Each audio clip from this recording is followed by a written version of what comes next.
On a completely different perspective, is there any thought or concept or even a fact that you've been pondering about recently with all this extra time in your hands? So I kept coming back to an interview that we did for Fumaça with a philosopher, a Portuguese philosopher. He's called André Barata. It was a couple of years ago. And he wrote a book about time.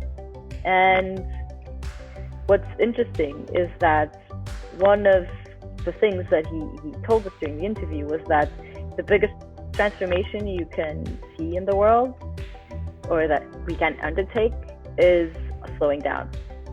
Okay. And I keep coming back to this because it's exactly what we're doing right now, even though it's forced, like we're being pushed to slow down. Yes. But it's something that I think was necessary.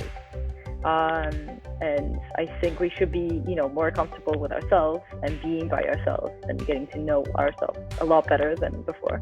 And so I'm thinking a lot about that. And also, another thing is about how we're dealing with this crisis.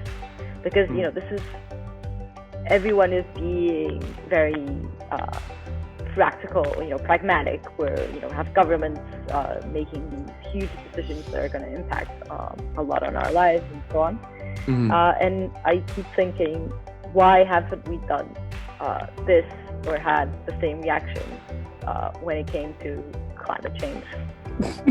And it's just like, okay, this, it's also a crisis that we have to deal with.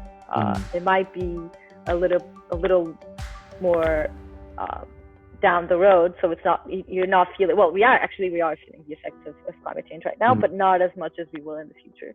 Yes. And maybe people are not taking it as seriously as this, but we need to still remember that climate change is still a problem, and it's still a crisis that needs to be addressed. And one of the things that's good that's coming from this whole chaos that we're seeing is that we have decreased pollution and so on, but let's see until when this lasts, and if we get to do something serious about it on this issue later on.